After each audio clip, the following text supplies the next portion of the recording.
hotels, but mostly the whole area was kind of sad to see. Most of the shops empty, beaten in glasses, like windows. And so here we are in Ubud.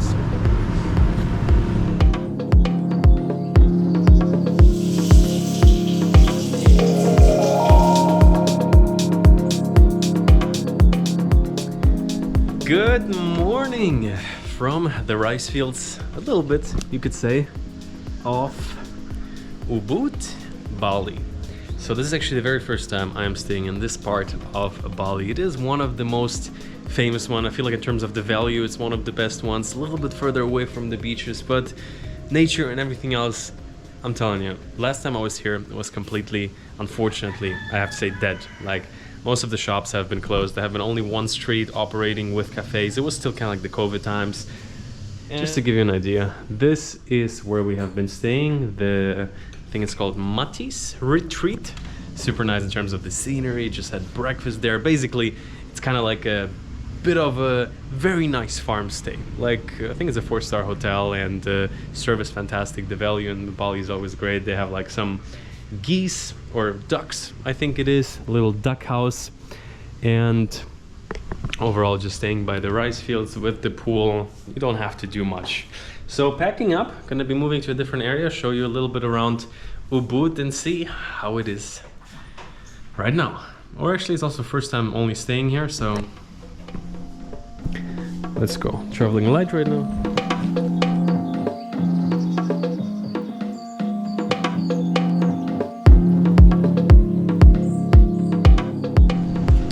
So on our way out, gonna grab the scooter, gonna go for a ride. So this is really Ubud for you.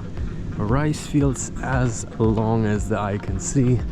And the other very interesting thing is just their pool. So you kind of like do a fairly simple infinity pool, good medium size, but one is facing the rice fields, one of the most epic ones.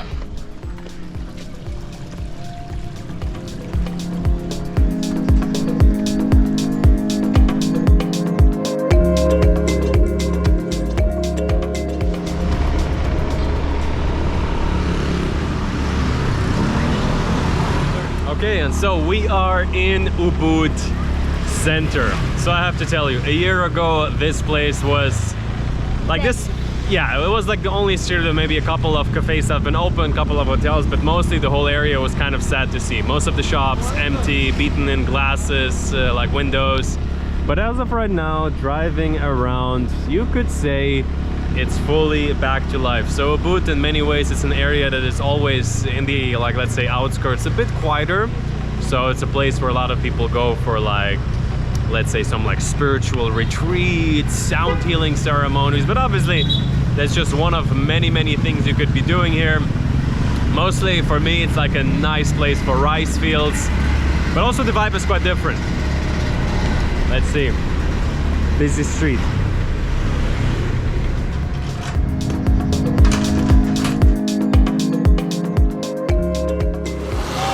Where are we? So we just bumped into a like walking street market. I think it's the main one in Ubud. It's called the Ubud Market. Yeah. I've never saw this before, so I want to get some small tap. There's tons of it here, but the prices are gonna be probably higher than usual. Really? Yeah, get ready Don't for worry the. about it. I am really like tough negotiator.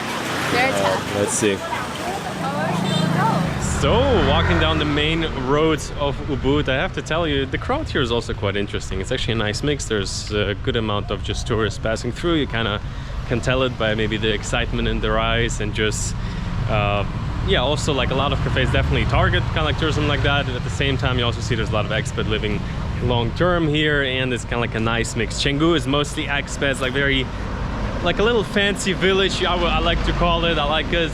And Ubud is kind of like really chill. So the center of it still makes it fairly, let's say, livable. Can also definitely stay here for a couple of weeks. As I mentioned before, it's actually the first time staying here longer, so now actually you can. What do you think? Is Ubud like livable? Could you live here for like a month? In Ubud? Yeah. Of course, absolutely. Especially compared to Canggu, here is so much more affordable, and the rice fields everywhere. I think it's super livable. Yeah, if you don't need the beach. Personally, I kind of like, for some reason, really enjoyed the beach recently. But yeah, I was just saying that the crowd in Ubud is kind of like a nice mix. Yes. You know? Yes. Couple of tourists, couple of hippies, couple of like whatever, online crypto traders, spiritual people, everybody here, everybody would. So yeah, this is the busy street. Hello. Hello. Okay, so recently I found out that the coconut juice in Indonesia is 97% real cocoa, so started to go for it. Nice little refresher while walking down the busy main road of Ubud. This guy's doing barbecue over here, and yeah, just generally talking about prices, that's probably one of the main selling points of Ubud. It's unbelievable, but you can get like a nice guest house room, you can even call it like hotel room, for around 10 to 15 euro, dollar, and generally you can have like a super nice hotel for like $50. A good 4-star, maybe like not the best 5-star even. You know, actually somebody commented on my YouTube like, oh no, Bali is expensive these days, you know. It can be, right? Depends on... You have to find it. Yes. The expensive things. Yes. Because in Ubud you can stay like really nicely for like $20-30. Like even the first hotel we stayed at is only like $50 or something for like a super nice 4-star experience. And yeah, your flip-flop shop. Let's go revive them. Let's go check it out. So yeah, just in terms of cost of living, I would say Ubud probably is the best value in Bali, unless you like really want to go local, really quiet, then maybe, you know, the more outskirts outside of the main areas. But in terms of the main touristy areas, there's definitely some hidden gems here. So much accommodation, I feel like it kind of like drives the price down a little bit when there's a lot of demand. And no, there's like a lot of, so many different guest houses. It feels like everybody's running some type of tourism business. So very competitive. At the same time, it's very busy. So it's nice to see also good business for the locals, but at the same time still. While Canggu, the prices are back up. I'm gonna do a video about generally the prices in Bali, how they changed since the last time I was here. Let's just say they went back to normal. But yeah, let's see if Bianca's gonna find herself some new shoes. Hello. There we go. You found it? Yeah, there we go. Old school. Do you have like 35 or 36? So back on the street, looks like a little purchase over here. Oh yeah, so we just went Nice to the bag. local Indonesian flipper store. Got myself a super nice flipper. And this is pretty much every other corner of Ubud. I was just telling that in some countries there's places, if you would put up the signs, if you would do the marketing, people from all over the world will be coming to see this one interesting thing. But in Bali and Ubud, this is just a regular entrance into somebody's backyard.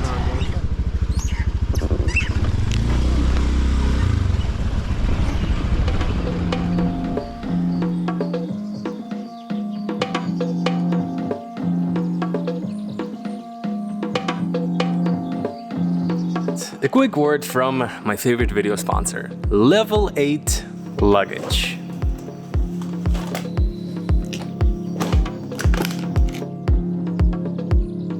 So guys, if you are planning a trip anytime soon, be it to Bali, be it anywhere else, you know, one of these might come in handy. I've been rolling with the carry-on suitcases for almost a year, also have a check luggage, and I have to tell you, quality is really out of this world, especially the aluminum suitcase, but they also have more affordable options on their website. For the longest time I've been always a carry-on guy, just makes everything so much convenient, but also they have different checked luggages, and as of right now you can get 15% off with my code Danny15. I'll make sure to put it on here. So in terms of the organization, the design, how it looks, check out Level 8. I'll make sure to leave everything in the description together with a code for 15% off. And so yeah, let me know what piece you might end up getting. Some guys were texting me they got the same one, they were very happy with it, and yeah, I can see why. Alrighty guys, so to summarize, they do worldwide shipping. US and Europe is completely free, but no matter where you are, you can get your hands on a Level 8. And instead of going through a bunch of low quality luggage, I highly recommend investing in a high quality piece.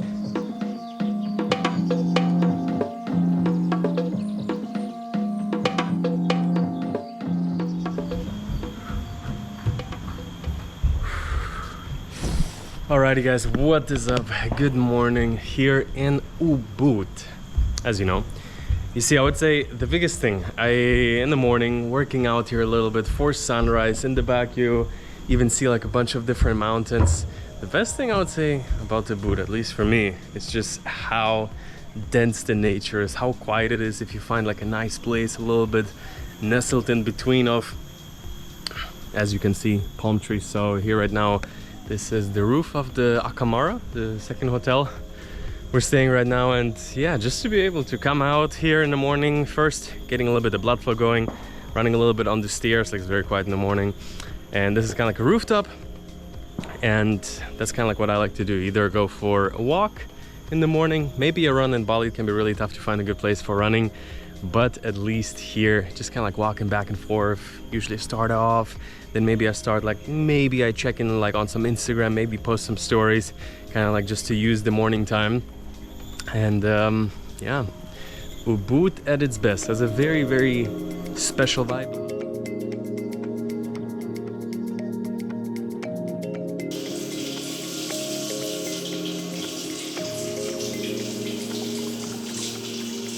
Okay, and next thing up in the morning breakfast, obviously. So they have their nice cafe in the back, but we're here by the pool. Asked them if they can line it up, and they said of course. And the epic thing is here that including in the room, the breakfast is, you can choose kind of like 4 choices, and one of them can be like a small like protein choice or a smoothie bowl. So I have been getting 2 smoothie bowls every morning, typical Bali thing. It's quite nice, just mixed up fruits.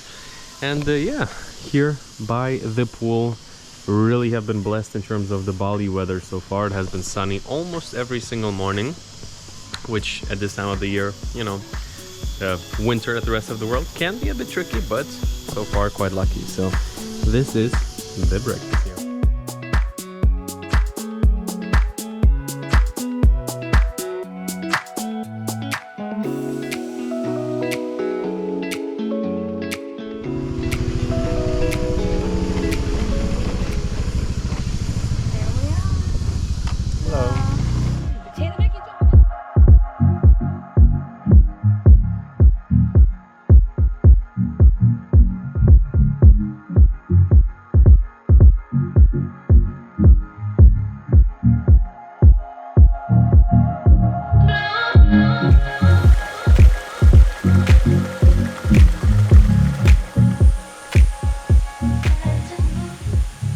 So guys, the last stop, in some ways, I think, is the Tegallalang rice terraces. It's definitely one of the most famous places, and I have to tell you, when you first come in, it's kind of a bit wild, right?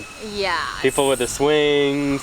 Yes. Just a lot of anxieties going on, to be honest. Like, there's a lot of attractions. It's kind of like, when I got the drone up, I understood what the hype is about. The Ricefield looks absolutely insane. When you first come in there, you can do like a swing, you can do some like type of, I don't know, like zip lining. Yeah, zip lining, professional photo session. But if you walk all the way back, like it's really gonna take you a lot. I think there's multiple entrances also to the rice terraces.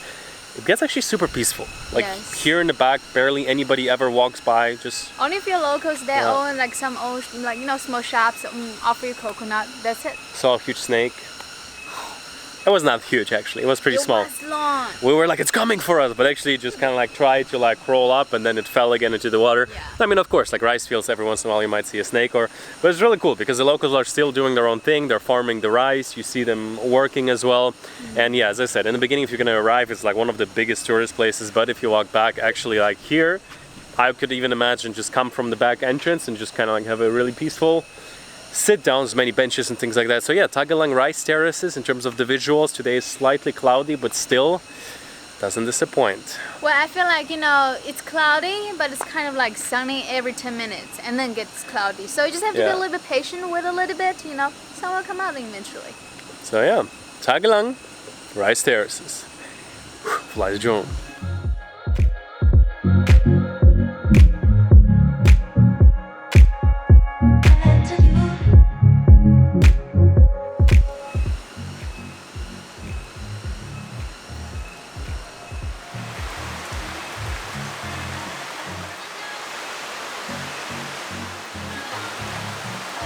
I said 20 baht.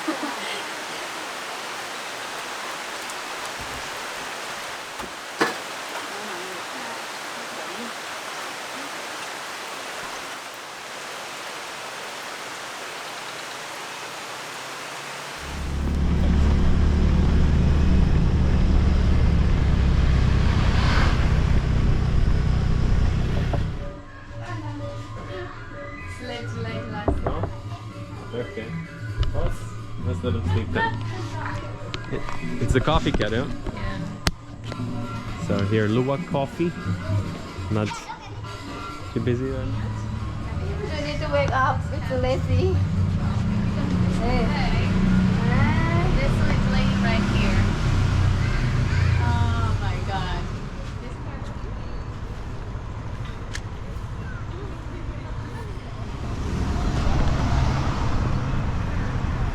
And so here we are in Ubud.